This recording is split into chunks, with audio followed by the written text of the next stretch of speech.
health, usually stuff to do with learning disability and autism spectrum disorders. I don't have like any experience of clinical practice, so I'm not interacting with people that are vulnerable on the daily. I don't do that side of things. I'm on the research side. And I took like modules of like wanting, I was thinking about originally going into clinical psychology as like a therapist type situation. But I was dealing with my own stuff and got kind of, I didn't end up taking my master's, and I just kind of ended up in this job. And then I was like, oh, this is comfortable. So I'm not going to complain too much. Okay, so because the thing is like, I just like, no disrespect to you, of course, I just don't want to bring people on and like Well, I'm not do, gonna. Yeah, I'm not do you gonna know what like I mean? want. I don't want.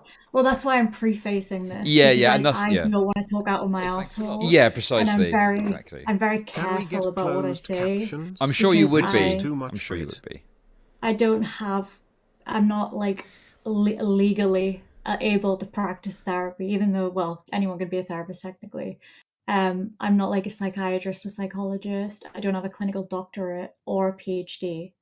My opinions are that and that alone, okay? As somebody who has had mental health issues, and as somebody who knows a fair bit about exploitation of people who have mental health issues, this is something I care about personally, as opposed to it being like it's not drawn from my professional life, it's drawn Right. from my personal life. So I Okay. want to make that like that distinction. And I don't want to say anything with any real authority. But like there are some things to me that I just think, so getting back to kind of like my opinions in general on like online therapy, that's like publicly broadcast. It like, in terms of what I think is wrong with it, I think it becomes a bit of a spectacle at times. And I Yes. think it's done for entertainment as opposed to any kind of substantial, I don't know, greater good, I guess. I don't like, and I kind of think the most important like point is that this is very much, people don't know if this is therapy or not.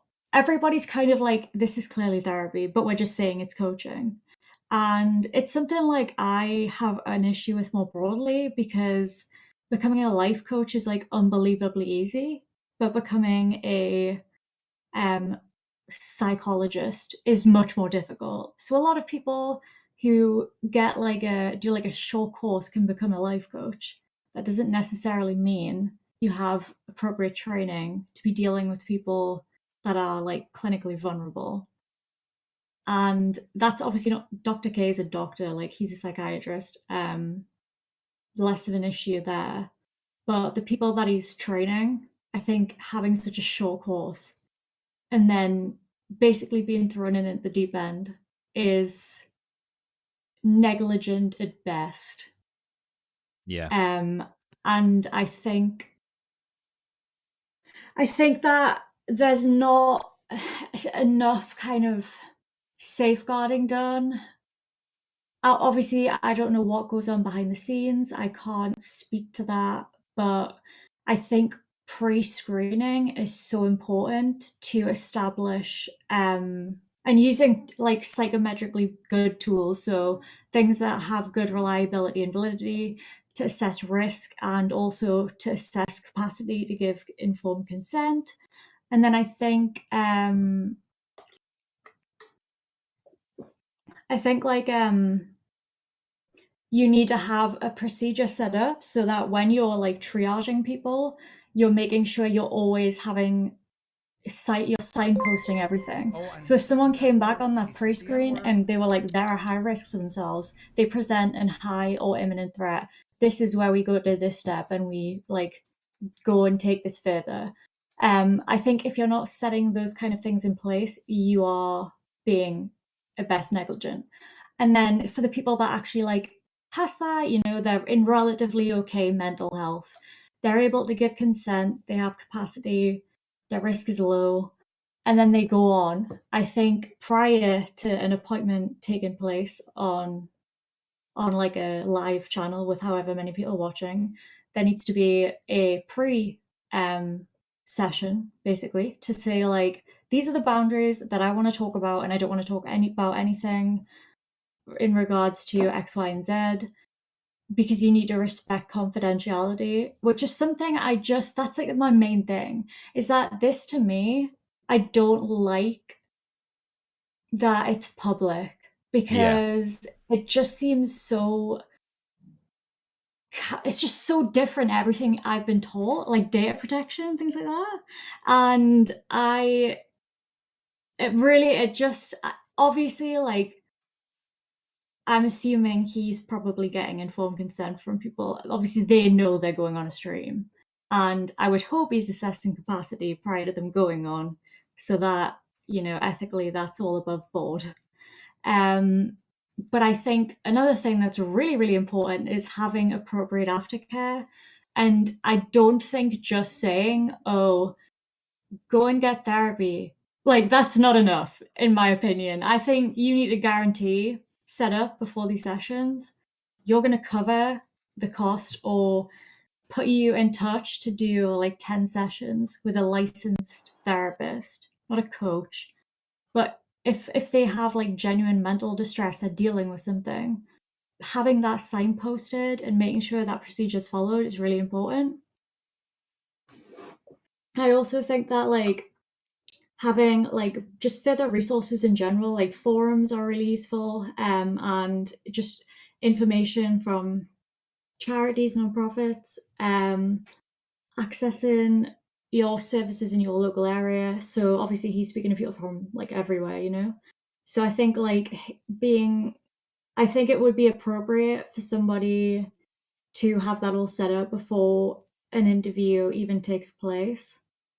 And like in the UK, the Royal College of Psychiatrists, like the number two criteria is psychiatrists should not exploit patients' vulnerability. And it's like this is just fucking this is listen, I'm on rocky ground with how I feel about this because to me it's just not. I mean, you're essentially engaging in a therapeutic relationship, but calling it something else. If we're being honest, allegedly, like for legal purposes. Like, come on. I mean, if it walks like a duck and it quacks like a duck, it ain't a fucking horse, is all I'm saying. Yeah, yeah. And it's not a fucking horse, okay? Well, the thing is as well is like in some of the testimonials, the people literally call it therapy, and I'm Yeah, like, they don't, they think they're in therapy. That's the thing. They think yes, that. exactly. It's crazy. Which is even more dangerous because then if they have a bad experience, they're going to be so deterred from going to actual therapy Yeah. that they Well, yeah. probably need. And it's like, and also another thing is that this is like very much from what I've seen, I've like seen him kind of in passing. And then I've seen like a few of his sort of interviews and stuff. To me, it seems like he's really tapped into this, like obviously he's tapped into this like gamer addiction thing. Mhm. And that is obviously pretty heavily male. Okay. And we have like a huge issue with mental health, with men not seeking help, right? And I think it is exploiting that issue in a way because he's like saying, well, you don't feel comfortable with like going to therapy because of, you know, gender norms, men have got to be big billy and strong or whatever. But what about if we like just coached you? But we're not addressing the issue still. I feel like we're it's I wouldn't even call it subclinical because subclinical it's just not I don't know how to explain this because I'm trying to put my thoughts together as I speak. That's all good. But to me, it feels like it's tapping in to some really long, long-standing issues within how mental health is addressed in men, and I think it's a negligent sentiment to start off on, really. Yeah, sure. And the thing is, for me as well, is like, there's obviously all these ethical questions I think that arise from it being public and all the stuff that you said. But like, for me, what's deeply concerning is the presentation of, you know, Ayurveda, like pseudoscientific bunk, as Bollocks, yeah. yeah, it's complete bollocks. But he's presenting it as if there's scientific backing for it, there's scientific basis for us. He said that the science on homeopathy was like mixed, Oh, which is fuck not, off. which is Yeah, not fuck true. off. Like that's just not Bollocks, true. right? So like, yeah, what are your thoughts on kind of his takes along those lines? Like, where does that fit into all of Again, this? it's like social psychology, not my like huge area, but I know a bit about it. And like having that authority figure telling you something is scientifically valid when you've got like doctor before your name, people are going to believe you. Yeah. And that is really dangerous because then they're not going to get the real help. It's one thing to be like, well, the placebo works. Well, yeah, but you might want to be like, ethically, I don't think it's okay to give patients placebos and then you don't offer them like real solutions too at the end. Like you can't be knowingly giving people bullshit. I mean, even if he believes it, there's no way he's looking at the research when he's that intelligent and thinking this is like well established that this can be beneficial. Bull fucking shit. Is it fuck? Are you having my life? Homeopathy. I'm sorry. Yes, sell me some snake oil, please. No, I don't think so. It's not scientifically mixed. It's bullshit. It's absolute bollocks. And then to deal with someone who's vulnerable and sell them that shit as a solution to their issues is a joke. Now, I don't have an issue with people talking spirituality. I'm fucking pagan, okay? Okay. I don't have an issue with that. Yeah. But I'm not like using my religious beliefs and then integrating them with my beliefs about psychology or my research. It's just totally separate. Why would you not, like, as a professional, you have a duty to separate your personal beliefs from your professional life Mm. and your clinical practice. And if you're not doing that, and people are coming in with the belief that they're getting, objectively useful, like well founded in the research kind of therapy, then they're going to be pretty pissed, or they're going to be not definitely not helped. And you're also going to give fake information to everybody that watches you, which is very harmful and negligent at best, dangerous at worst. Okay, that's where I stand on this whole thing.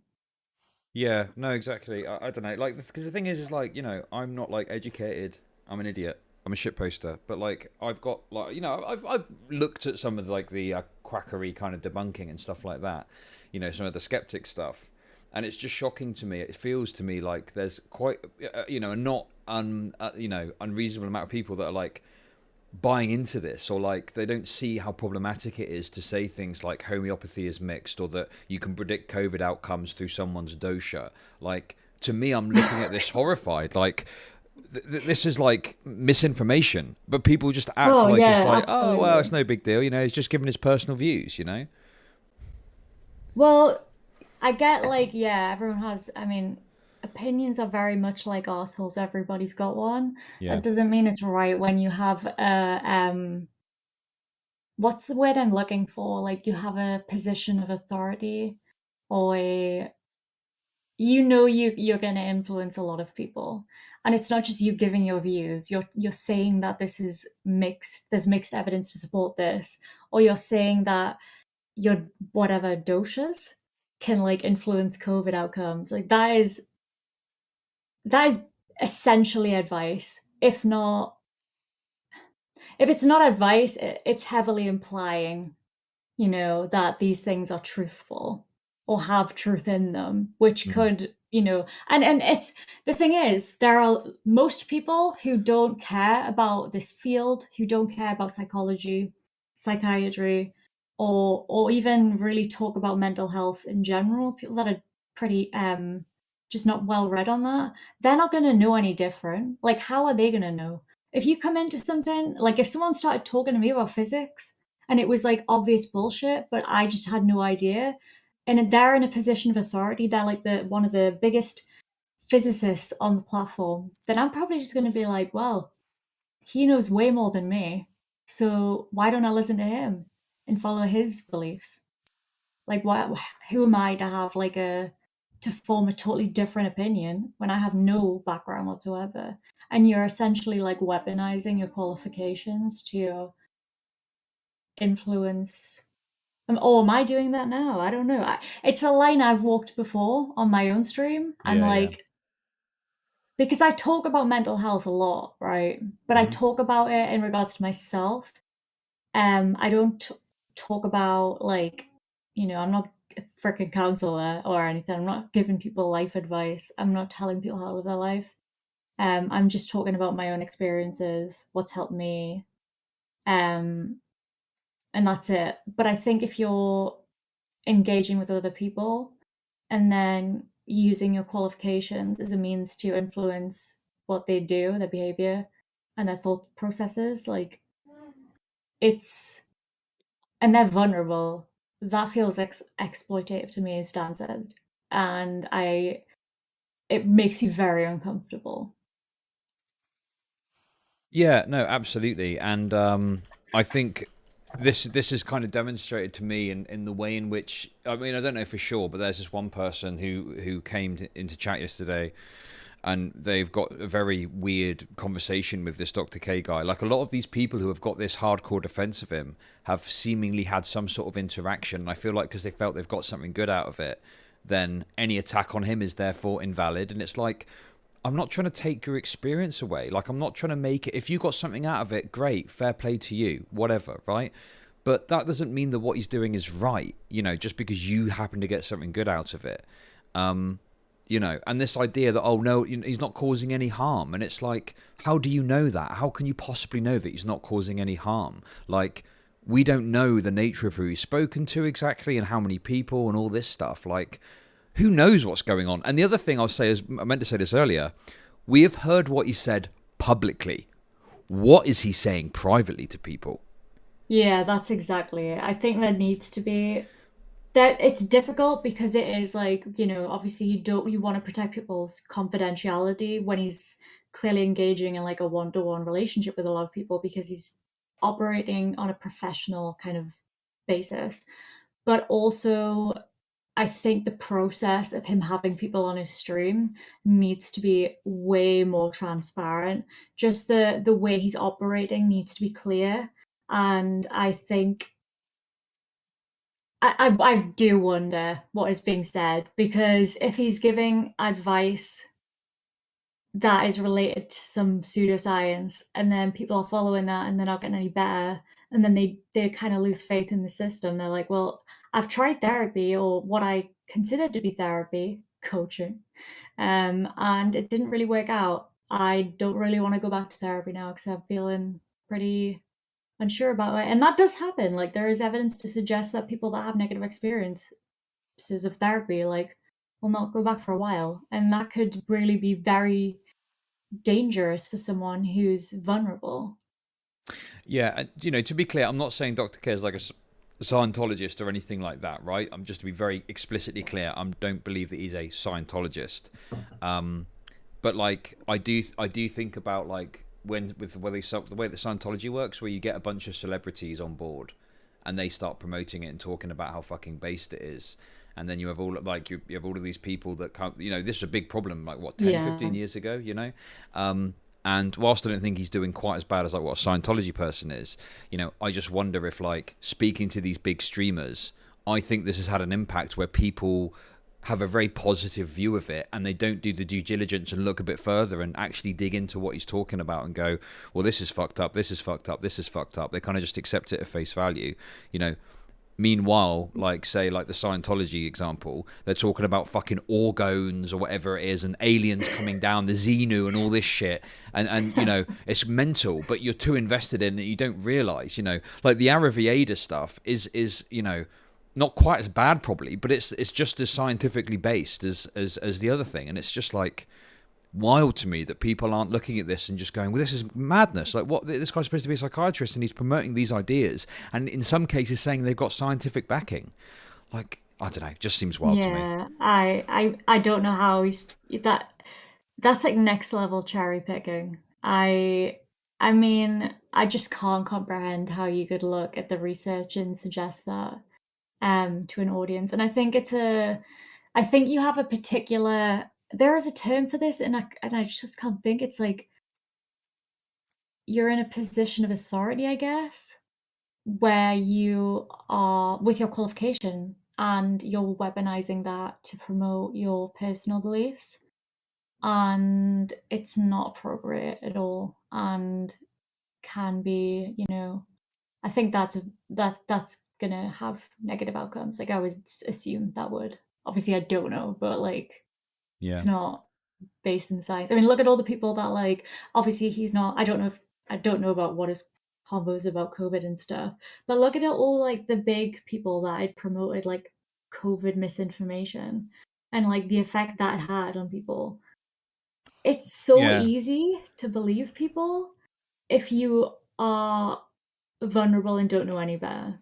Well, the thing is my concern with that is because his position, he was talking about how Ayurvedic practitioners in India have been able to successfully predict COVID outcome based on their dosha. My concern with something like that is that if someone were to listen to that and to believe it, they might seek out an Ayurvedic whatever practitioner to seek advice about dosha. Now, I don't believe that that is a scientifically backed thing, which you can prove, you know. So like they might go and seek advice and take guidance off the back of it. Like the possibilities are endless of what problems could occur off the back of that, you know. And so I just think that to me, I just don't understand why a medical professional, a self-touted medical professional, is saying such things publicly without, to me, a good enough clarification of like, well, yeah, this is like pseudoscience. This isn't something that's ever been evidenced in science. Da, da, da, da. Do you know what I mean? Yeah, and like I wouldn't even say that it's wrong to talk about your own beliefs. Like I think you can talk about your engagement with spirituality in a responsible way, but once you start mixing that in with your psychiatric kind of your professional life essentially is what it is, then I think that's very inappropriate and negligent. I just think they're two separate, totally separate things. Obviously, his persona, his like channel is based around the idea of having these sessions and creating like a healthy mental health. Um, and so I don't know if it's the platform to be presenting your spirituality on. I think they're too conflicting to me, the clinical practice and the spirituality, that I just don't think it's appropriate for him to be doing that. But the problem Um is he swerves around it by saying it's not therapy and it's not anything more than just a but that's conversation. okay. I can't say for legal purposes whether it's therapy or not, but I'm gonna just say that he knows he's walking the line. He knows it. And It's exactly, it's blurring lines, right? That's what he's I doing in would my put mind. money I would put money on that he's sought legal advice about this before and he knows exactly what to say to avoid getting caught up in any lawsuits. Yeah. Because it I've seen this before with people. I remember, can you remember like the BetterHelp scandal back in like the Shane Dawson era of YouTube? This is like 2018, 2019. And at the time, I was losing my mind because influencers were like promoting this site, and this site was so shady, and the people on there weren't like all that well trained, Yeah. but it was being presented as something that was really beneficial for people, that it was this online therapy, which, by the way, I don't have an issue with online therapy. I really don't. I think online therapy can be really good. Online cognitive behavioral therapy has pretty good outcomes, and especially during the pandemic, there's been a lot more research into it, and it's pretty good. But I think if you are going into something with a false expectation of what you're getting, and somebody says, "Oh, this is like something it's not," then I think you're going to walk away with that, with a belief about what they're saying the thing is, and that can be detrimental for them to actually seek further help. Yeah, no, I think, yeah, I think we agree, and you know, I'm really glad. you know, it's nice to speak to people that agree with me actually, because like I've been kind of losing my mind about this, watching some of this stuff, and like, you know, digging up all these clips, and I'm like, this is crazy, and trying to spread it around a bit. Like, look, I'm just a shit poster here for content at the end of the day, but like, you know, I'm looking at this like, surely someone who is more like into this should be looking at this and going, this is madness. We've got to stop this. But you know, I guess it's up to I me. It is mean, what it is. we only have the Chud. Chud is now going to release his own website for therapy, Yeah, and that's it. Yeah, everybody can sign up here. It's not therapy it's not though. therapy though. It's Exactly, coaching. it's coaching. The Chud Chud Zone. Chud coaching. Yeah, Chud coaching at the Chud Zone. Everybody sign up, okay? $5 a month. $5. Okay, Yeah. listen, I'm gonna get back because I got some more stuff. Like Dr. K. I don't know what I'm gonna do, but there's a bunch of shit. I just want to shit on Dr. K. I'm so excited to like Yeah, bring up more of his I'm gonna bullshit. probably I'm gonna do Um, the same thing. I'm gonna watch her debate with Bruce Ross as well because oh, that'll okay. spice me. Well, look, you know, just So, because you know, don't hold back if you think I've said something wrong. I'd be interested to hear your thoughts on it. oh God, no But pressure. yeah, do you wanna just you know shout yourself out before you go about your Twitch channel and Oh whatnot? yeah, I'm not streaming right now, but my channel is Queen_Janie, and I talk about like mental health things and politics, and I just started gaming too, so I'm an official gamer girl. You can follow me, and we can be besties, bestie vibes only. Okay, Good stuff. Thanks so all much for right. coming Take on. care of yourself. You too. All right, Catch you bye. later. Bye bye.